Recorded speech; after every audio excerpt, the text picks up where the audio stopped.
Olá, sou o professor Danilo e na videoaula de hoje nós vamos falar sobre um assunto importante, assunto do 8º ano do ensino fundamental. Lembrando que eu faço essas videoaulas para que os meus alunos revejam o conteúdo estudado na sala de aula. E conforme eu sempre digo, a internet é livre, é aberta, é pública.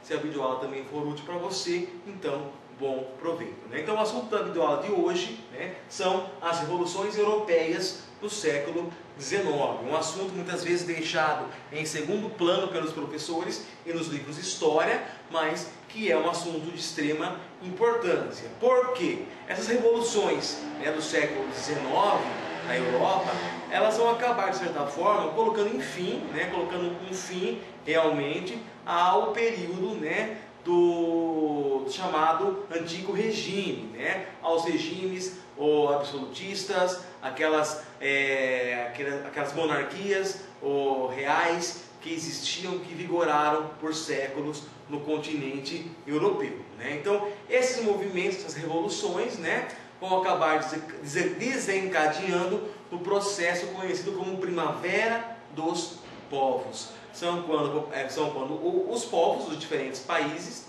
eles vão vão reagir e vão lutar por mudanças na sociedade, na política que até então existia, ok? Lembrando que, as revoluções do século XIX, elas partem, do final do período do governo do Napoleão Bonaparte. Só para lembrar, o Napoleão Bonaparte ele vai ser derrotado, vai terminar o governo do Napoleão Bonaparte e vai ser feito o Congresso de Viena, liderado por Metternich. O que era o Congresso de Viena? O que foi o Congresso de Viena? Então, os países que haviam sido dominados pelo Napoleão, eles se organizaram, se reuniram e estabeleceram o quê? A retomada de fronteiras e a retomada das antigas monarquias que existiam antes do Napoleão assumir o poder. Então, depois da Revolução Francesa, depois do governo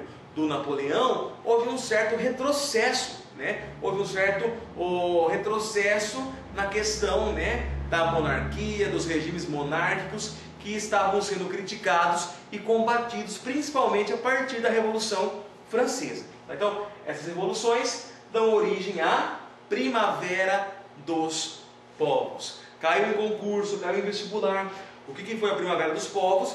Foi essa reação, essa onda revolucionária que aconteceu em toda a Europa, e que vai acabar o quê? Pondo fim ao antigo regime, vai defender valores como a liberdade, modelo de política, ao invés da monarquia, a questão da república. Tudo isso vai ser fomentado nesse movimento da Primavera dos Povos. Tudo bem? O mapa aqui da Europa mostra as várias áreas de revolução, de protestos que acabaram sendo, que eclodiram nessa época por todo o continente europeu. Então, todas as áreas praticamente da Europa sofreram das ondas revolucionárias que se intensificam a partir do ano de 1848. Tudo bem? Na nossa videoaula de hoje, eu vou entrar em detalhes um pouco mais aprofundados sobre a questão da França. O que aconteceu com a França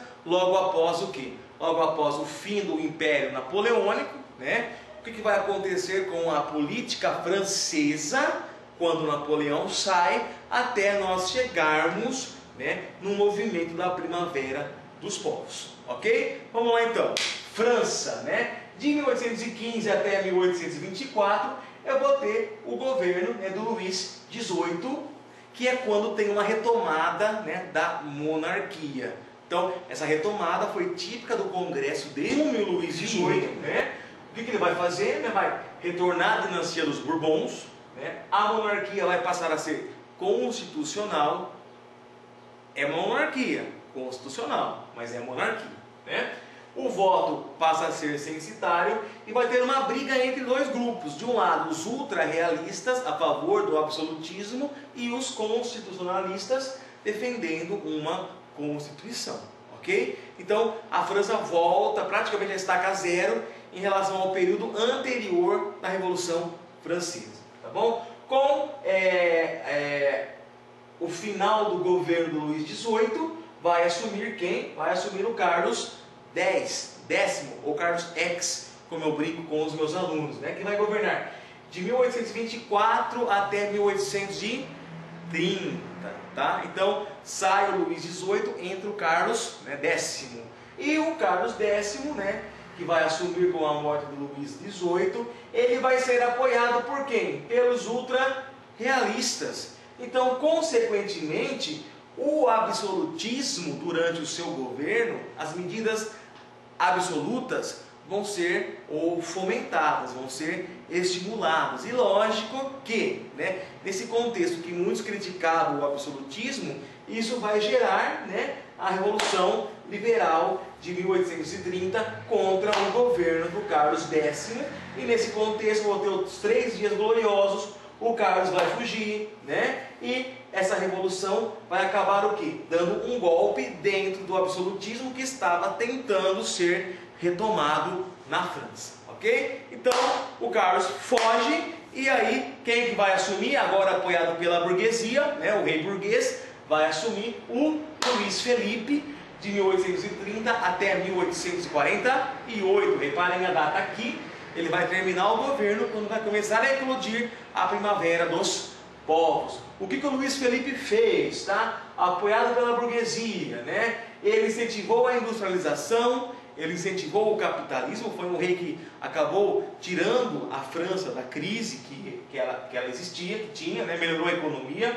Em nome da riqueza e circulação, chegou a ocupar a Argélia, estava começando já a ter um início de ação imperialista, que seria mais específica no final do século XIX. Já começava a acontecer aqui na França um princípio de ação imperialista francês, tá? E aí, em 1848, né, o rei burguês, ele vai sofrer o impacto, né, da Revolução de 1848, que vai ser reflexo direto da crise que assolava, né, o campo, assolava as cidades na Europa naquela época. Então o que vai acontecer? Os grupos adversários do Luís, né, vão exigir a sua deposição, ok? Sem contar que nós tínhamos também nessa época já, né, grupos com ideias, além das ideias liberais, nós já tínhamos grupos que defendiam, né, o absolutismo e tínhamos grupos que defendiam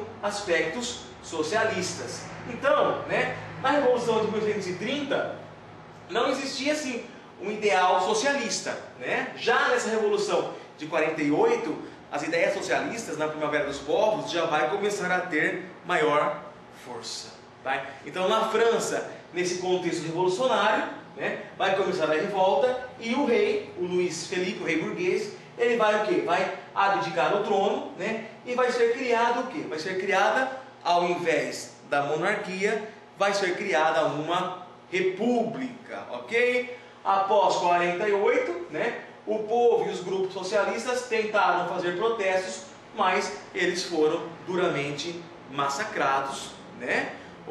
E não teve espaço para uma maior ascensão das ideias socialistas, ok? Então percebam como que a história da França ela é complicada, né? Com idas e vindas e revés, né? Ou tem hora que o absolutismo volta a ter importância, aí é trocado pela república, aí eu já estou no período republicano. O que vai acontecer? Depois dessa retomada à república, vai ter eleição republicana, 2 nomes vão disputar, tá? O Cavaignac e o Napoleão III, parente do Napoleão, que já havia governado a França, tá? O que vai acontecer? Vai ter a eleição, já estou na república. O Napoleão III, ele vai vencer a eleição republicana, ele vai assumir o poder e ele vai fazer o que, professor? Vai dissolver a Assembleia e vai instaurar o que? Uma monarquia, tá? Então ele vai assumir como se fosse o quê? Imperador da França, ou seja, era monarquia, aí virou república, agora volta de novo, né, a ter monarquia. Olha que confusão que é a história francesa, tá bom? O que o Napoleão III ele faz? Ele torna a França uma grande potência, né?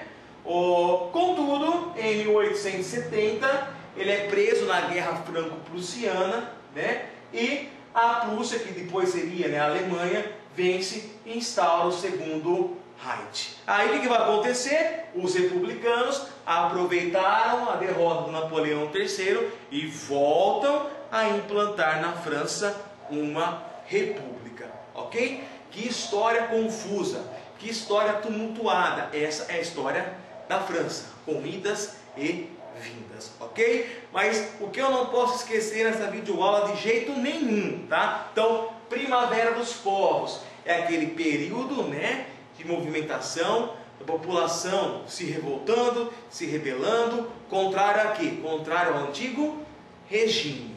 É um período que vão começar a efervescer ideias diferentes, ideias plurais, como o quê? Pensamentos liberais, pensamentos absolutistas, pensamentos socialistas e nacionalistas, tá? Então é uma grande briga ideológica, e essa briga, de modo geral, vai definitivamente, né, encerrar em pleno século XIX o antigo regime que já se estendia há muito tempo na Europa, ok? Ufa, deu para cansar, né? Se tiverem alguma dúvida, voltem à videoaula, anotem, principalmente essa parte dos reveses políticos da França, né? Anotem aí, ok? Se tiver alguma dúvida, pode mandar um e-mail, prof.danilodeoliveira@gmail.com, e eu vou responder com o maior carinho para vocês. Tudo bem, pessoal? Muito obrigado por ver a videoaula e até uma próxima videoaula, se Deus quiser. Um grande abraço para vocês.